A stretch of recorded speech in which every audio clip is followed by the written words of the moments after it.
What was it about Kamala that opened you up for that kind of attack?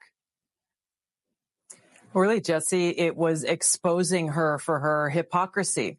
She is a typical politician who will say one thing and do another. Rules for thee, but not for me. And that's a reflection of exactly how she is going through this debate prep.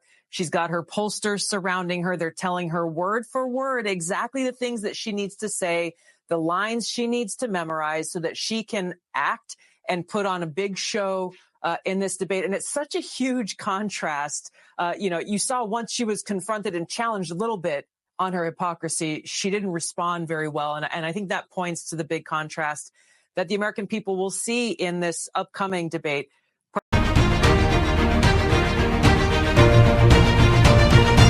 Welcome back, Warriors. It's me, Linda B. Thank you all so much for joining me here today. Today, I am going to do a rewind of a debate between Kamala Harris and Tulsi Gabbard about 5 years ago. Now, this is when Tulsi Gabbard shut down Kamala Harris on her record as a prosecutor in California. Before we get into it, don't forget to like, comment, share, subscribe, hit the notification bell. Let's get into it. What's your response? I want to bring the conversation back to the broken criminal justice system that is disproportionately negatively impacting Black and brown people all across this country today. Now, Senator Harris says she's proud of her record as a prosecutor and that she'll be a prosecutor president, but I'm deeply concerned about this record. There are too many examples to cite, but she put over 1,500 people in jail for marijuana violations and then laughed about it when she was asked if she ever smoked marijuana. She blocked evidence. She blocked evidence that would have freed an innocent man from death row until the courts forced her to do so. She kept people in prison beyond their sentences to use them as cheap labor for the state of California. And she fought to keep cash bail system in place that impacts poor people in the worst kind of way. Thank you, Congresswoman. Senator Harris, your response? As the elected Attorney General of California, I did the work of significantly reforming the criminal justice system of a state of 40 million people, which became a national model for the work that needs to be done. And I am proud of that work. And I am proud of making a decision to not just give fancy speeches or be in a legislative body and give speeches on the floor, but actually doing the work of being in the position to use the power that I had to reform a system that is badly in need of reform. That is why we created initiatives that were about reentering former offenders and getting them counseling. It is why, and because I know that criminal justice system is so broken, that I am an advocate for what we need to do to not only decriminalize, but legalize marijuana in the United States. I want to bring. Okay, before they get back to Tulsi Gabbard. Yeah, the issue is she still framed people, particularly Jamal Truelove. She could have freed an innocent man, but she chose not to. That man was sentenced to 50 years in prison and was attacked in a high security prison. He spent 6.5 years in that prison, and his testimony is online, and his name again is Jamal Truelove. He spent all that time in prison, and she sentenced him to 50 years, but there was evidence that was clearly available that could have freed him, but she didn't do anything about it. See, she's going back. She didn't really address what Tulsi Gabbard was referring to. She really addressed her record, and she tried to say, we're trying to, put things in place to reform people. But the problem is those 1,500 people that were extending their sentences. That's what she was doing, extending their sentences and put them in prison for huge amounts of time for marijuana violations. That's the problem that she's not really addressing. Bring Congresswoman Gabbard back in. Your response? The bottom line is, Senator Harris, when you are in a position to make a difference and an impact in these people's lives, you did not. And worse yet, in the case of those who were on death row, innocent people, you actually blocked evidence from being revealed that would have freed them until you were forced to do so. There is no excuse for that. And the people who suffered under your reign as prosecutor, you owe them an apology. Senator Harris? My entire career, I have been personally opposed to the death penalty, and that has never changed. And I dare anybody who is in a position to make that decision, to face the people I have faced, to say, I will not seek the death penalty. That is my background. That is my work. I am proud of it.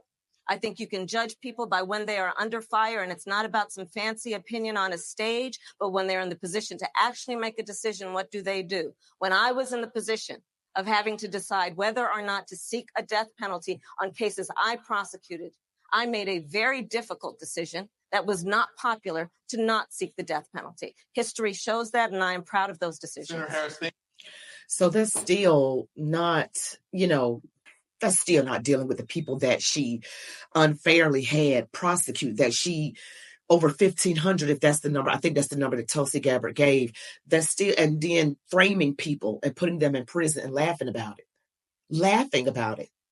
There's people online talking about that. That's her record. That's who she really is. There may have been some attempt in the latter stages of that career in California to so-called clean up her mess. But the fact is, she ruined people's lives. She broke up families. She's good at doing that, remember? Very good at doing that. So we as people, we have to vote, and we have to vote on what is right. We have to vote on the facts, not lies. Also, let's take a look at Tulsi Gabbard today and what she has to say about Kamala Harris. Trump debate prep specialist and former 2020 presidential candidate, Tulsi Gabbard. All right, so Tulsi, you really zeroed in on Kamala Harris. What was it about Kamala that opened you up for that kind of attack? Really, Jesse, it was exposing her for her hypocrisy. She is a typical politician who will say one thing and do another. Rules for thee, but not for me. And that's a reflection of exactly how she is going through this debate prep. She's got her pollsters surrounding her. They're telling her word for word exactly the things that she needs to say, the lines she needs to memorize so that she can act and put on a big show in this debate. And it's such a huge contrast. You saw once she was confronted and challenged a little bit on her hypocrisy, she didn't respond very well. And I think that points to the big contrast that the American people will see in this upcoming debate. President Trump is real. He is not a politician by any means. I don't think we want another typical politician who is choosing their every word very carefully. He's a real person, a strong leader, a strong debater who has strong views on issues. And you don't have to guess where he stands on those issues, and you don't have to guess about what he will do because he's got 4 years of a record to stand on of success. So that's what happened with Biden. They spent a week at Camp David pumping him full of memorized lines in between lasagna runs, and he couldn't keep it together. He couldn't memorize it, and then he couldn't deliver it, and he fell apart. Trump just boom, boom, fell apart. You're saying Kamala Harris is similar? They're basically phony hypocrites who have to memorize things in order to get by because they can't be honest with what they believe. So Trump just has to come out, as you did, hit her square between the eyes and she crumbles? Yeah, President Trump has shown through 2016, 2020, 2024 with his debate with Joe Biden. He's a phenomenal debater. He knows his record. He knows the issues. If I can be helpful anywhere, it is sharing the tricks that Kamala Harris will try to use to lie to the American people and try to make them forget what her true radical record is. We just saw she laid out her big economic plan, and it was a very memorized speech. The moment she was challenged by a reporter, she said, "It's a mistake for you to ask me what it costs. Don't ask me what this is going to cost." This is what we will see more of from Kamala Harris. I really like Tulsi Gabbard. She is real. And that's the difference between Trump and almost any other politician. He is real. He's not a typical politician. He's a politician now, but he's not your typical or average politician. He's real. He tells it like it is. What comes up comes out. Sure, he's not polished. And I think the thing that is wrong with some people is we're wanting our president to seem presidential. In other words, we're so used to the fake that we can't even appreciate the real. When someone comes to us real, you don't have to guess where Donald Trump stands on any issue. He says it repeatedly, what he wants to do and how he will get it done. He does spend some time bashing people some, but I do believe he will do much better if he focuses solely on the issues and what he has planned, and even compare his record with the numbers side by side to when he was president and the current administration under Biden and Harris. Show what he did and show what they did. You cannot there is no way anyone should be able to argue with that. So people want to bring up these bogus cases and indictments. The fact of the matter is the evil powers that be don't want him there. There are things they have planned for this country. They're after us, but he's standing in the way, is what he said.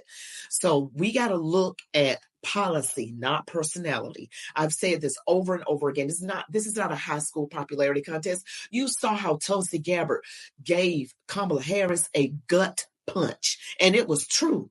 She wasn't lying. And Kamala Harris didn't even really come back and address what was said to her. She did not address the fact that she couldn't even lie. She couldn't even say anything. She couldn't even say, I didn't do that. She knew she did. She knew she helped frame an innocent man. And there were others that she helped frame. She helped frame them, broke up families. That's what she did, which is what the demon rats do. They've been doing it since their inception, whether they're getting rid of people through the KKK or Jim Crow or slavery. That's what they do. They cause racial grievances. They bring up the fact that, this person's a racist, but they have not instituted not one racist policy. They're banking on the fact of some twisted words that were taken out of context and saying it over and over again that somehow is going to make Donald Trump a racist when his history doesn't say that. And I got to say something about, I was thinking about this the other day. I was thinking about Jesse Jackson. He's still alive, and Donald Trump helped Jesse Jackson in his 84 and 88 runs for president. He helped him. But where is Jesse Jackson when everybody is calling Donald Trump a racist? He needs to come out and say he's not. If he said it, I apologize, Reverend Jesse Jackson, but I didn't hear it. I didn't hear you come out and say anything in support of Donald Trump. Not once. You just sat back and you benefited from him. You know that. So I'm going to have to do another video calling out the Reverend. Yes, you need to do better. People need to do better. You need to come out and say what Donald Trump did. Tell everybody, get on all the news networks saying it. Now, CNN and MSNBC and ABC, CBS, NBC, they're not going to want you to do that. They're going to try and twist. That doesn't fit into their narrative. And maybe you tried to get on those networks and they told you no. Maybe that's the case. I don't know for sure. But a video on X or something, social media saying this is what he did. He is not that way. Come on, Fox. Fox will let you come on and say that. I haven't seen it from you. But if you have, I apologize. But this is what we're looking at. We're looking at a typical politician in Kamala Harris and a real person in Donald Trump. And we have to look side by side at policy. And I want to see this debate that's coming up. I can't wait, because I did see the DNC and all the flowery language. I'm not going to spend a whole lot of time talking about it, but the Obama spoke and they said a lot of things about, hope is making a comeback, so that we can live free in a country that we love, that people who look like us, because the opposition doesn't want to see anybody that look like me in the White House. Basically pointing again, trying to say the man's a racist when he is not. And out of all of that, the speech sounded good. It sounded beautiful, but it was empty, flowery words. I mean, they were so empty. There was no focus on the actual policy. You got to remember that Kamala is in the White House. I mean, she's the VP. As far as she is under this current administration, which has failed horribly. So what is she going to do differently? Nothing. Absolutely nothing. Yeah, flowery language, but no results. No results whatsoever. You all tell me what you think about today's video. Don't forget to like, comment, share, subscribe, hit the notification bell. You all be blessed. Love God, your families, these United States of America. As I always say, march on, warriors.